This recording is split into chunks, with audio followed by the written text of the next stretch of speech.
ছোট্টকালে বাসে করে যাতায়াত করতাম, তো ওষুধ বিক্রিতে একটা লোক ছিল, সে কইতো আমি 10টা কথা বিক্রি করব, 10টা কথার দাম 10 লাখ টাকা। তার মধ্যে একটা বলতো বেকুব নম্বর 6, ঘরের কথা পরের কাছে কয়। আসলে আপনি ধরেন আমার কাছে যদি আপনি আপনার স্বামী স্ত্রীর একটা ভীষণ ঝগড়াঝাটি গন্ডগোলের কথা আমার কাছে বলেন, আমি বিচার তো করবো, পরে আমি বিচার শেষে বাবু মনে মনে কি খারাপ লোক, ঠিক না?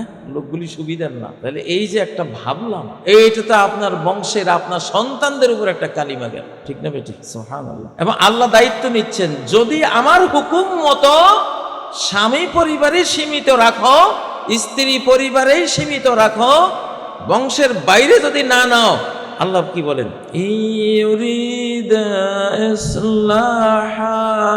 এই দুই বিচারক যদি সমাধান করার নিয়ত করে বসে,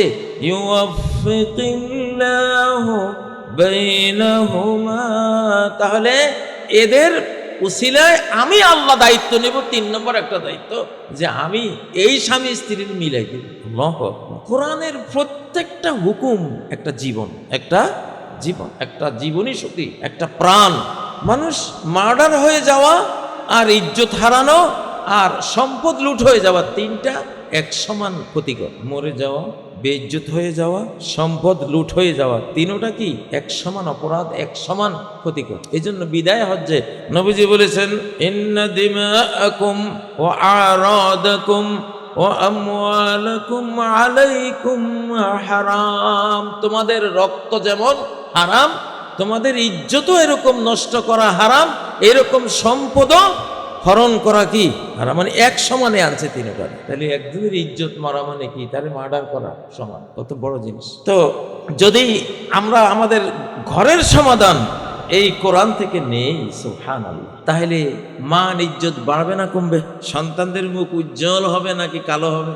আচ্ছা দেখেন আল্লাহ কি সুন্দর শিখান, স্বামী স্ত্রী কেমনে চলবে, স্বামী স্ত্রীর জীবন সুন্দর হবে কি দিয়া? আল্লাহ বলেন, ওয়াজআলা বাইনাকুম মাওয়াদ্দাতাও ওয়া রাহমাহ।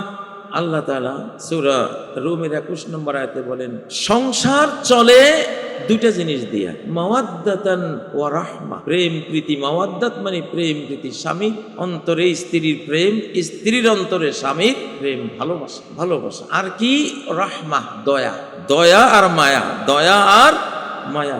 সংসার নামক এই রাষ্ট্রটা চলবে 2টা জিনিস দিয়া, দয়া থাকতে হবে একজনের প্রতি একজনের, মায়া থাকতে হবে একজনের প্রতি একজন। যৌবনে মায়াটা বেশি থাকে, বার্ধক্যে দয়াটা বেশি থাকে। যে আরে আমার এই যে আজকের বুড়ি কুজা হয়ে গেছে, এরে তো আমি তরুণী অবস্থায় এনেছিলাম, গোটা বাড়ি আলোকিত করে দিত তার চেহারার রূপ, আজকে সে বৃদ্ধা হয়ে কুজা হয়ে গেছে, তখন দয়া আসে না? না আসে? হ্যাঁ, অবশ্যই দয়া আসে। আবার স্ত্রীও ভাবে যে এই যে আমার আজকে বুড়োটা কত তরুণ, কত তাগড়া যুবক, আমি তাকে দেখেছি, আমার সংসারের গানি টানতে টানতে আজকে সে এই অবস্থা, তখন দয়া আসে না? না আসে।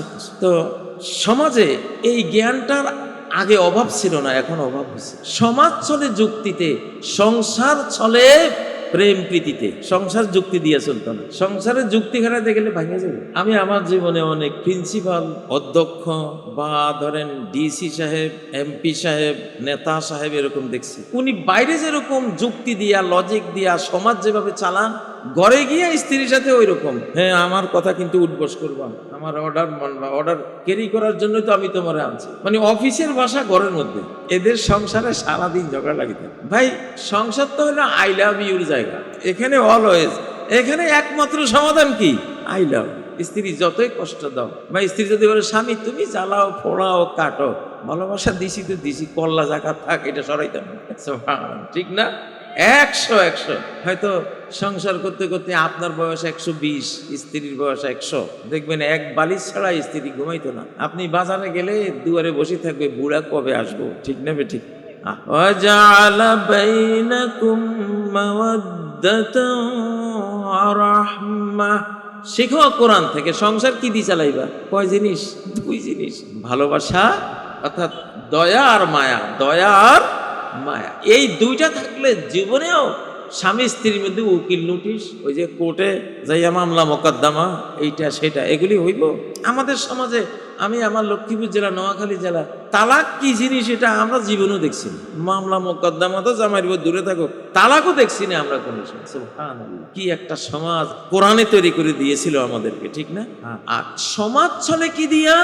সমাজের যুক্তি তর্ক চলবে, বিবেক, ওটা হলো ইমোশনাল জায়গা। পরিবারটা হলো কিসের? ইমোশনের জায়গা, আবেগ, ভালোবাসার জায়গা। কারণ ওখানে ছোট্ট শিশুরা আসবে, শিশুরে কি আপনি কি বুদ্ধিজীবী হইয়া শিশুরে বুঝাইতে পারবেন? শিশুরে আপনি কোলে জড়াই নিতে হবে, বুকের উষ্ণতা দিয়া তারে স্নেহ মায়া জানাইতে হবে, চুমা দিতে হবে, আবেগ, ইমোশন, বাবা, আমার মা, এগুলি কইয়া তাকে গলাইতে হবে, ঠিক না? পরিবারটা তো হলো এইটা। আজকে পশ্চিমাদের আগ্রাসনে, সাংস্কৃতিক আগ্রাসনে আমাদের পরিবারও যুক্তিতর্ক ঢুকছে, জানেন না? পরিবার যুক্তিতর্কের জায়গা না, এটা আবেগের জায়গা। নবীজি বলতেন, আলহামদুলিল্লাহিল্লাযী রাযাকানি হুব্বা আয়েশা। আল্লাহ তাআলার, ওই আল্লাহর বহুত বহুত অনন্ত প্রশংসা যে আল্লাহ আমাকে আয়েশার প্রেম দান করেছেন। এবং ওনার আর আয়েশার প্রেম প্রীতি সব সাহাবীদের মধ্যে এটা খুব প্রসিদ্ধ আলোচ্য বিষয় ছিল। কারণ এই প্রেমটা তো ইবাদত। স্বামী স্ত্রীর প্রেম না থাকলে, ভালোবাসা না থাকলে শিশুই ভালোবাসা পাইব করতে। সুবহানাল্লাহ। এই লগুলি, এই ইমোশনাল ল, এই আবেগ, আপনি হৃদয়টা চালাবেন কি দিয়া? আবেগ, ইমোশনটা আপনি, ইমোশনের যে সংসারটা, পরিবারটা, ইমোশনাল এই লগুলি, বিধানগুলি পৃথিবীর কোনো ল বুকে আপনি পাবেন না। কই পাবেন? কোরআনের মধ্যে। গেল সংসার। রাষ্ট্র চলে কি দিয়া? ইনসাফ। কি দিয়া? ইনসাফ, জাস্টিস। সমাজ চলে কি দিয়া? জাস্টিস। ইন্নাল্লাহা ইয়া'মুরু বিল আদলি ওয়াল ইহসান। আল্লাহ তাআলা হুকুম দিচ্ছেন সমাজ চালাইবা, চলবা ইনসাফের ভিত্তিতে, ন্যায় বিচারের ভিত্তিতে। ওয়াইমুল্লাহি লাউ আন্না ফাতিমাতা বিনত মুহাম্মাদিন সারাকাত লাকাতাতু ইয়াদাহা। কুরাইশের এক মাখজুমি গোত্রীয় মহিলা চুরি করেছে। এখন উচ্চ পরিবারের, অভিজাত পরিবারের মেয়ে চুরি করেছে, ধরা পড়েছে। ইসলামের বিধান কি? যে কবজি দিয়া সম্পদ হরণ করছো, সম্পদ হরণ করছে এই কবজি দিয়া, এখন ধরা পড়ছে, তোমার এই কবজি হরণ করাই হলো বিধান, ঠিক না বেঠিক? তোমার এই কবজি একটা টিউমার হয়েছে, তার মানে এটা ভালো না, নৈতিক টিউমার। এটার মধ্যে কি আছে? নৈতিক ক্যান্সার আছে। এটা আরেকজনের সম্পদ ধরলো, তাহলে যেই কবজি দিয়া আরেকজনের সম্পদ হরণ করেছ, তোমার সেই কবজি হরণ করা হবে। আল্লাহু আকবার। ইসলামী ইতিহাসে 400 বছরে মাত্র 6টা চোর ধরা পড়ছিল। কয়শো বছর? আর বাংলাদেশে তো 4 মিনিটে আমার মনে হয় 400 ধরা পড়বে, আরো বেশি, ঠিক না? কারণ কি? আসল বিচারটা করা হয় না।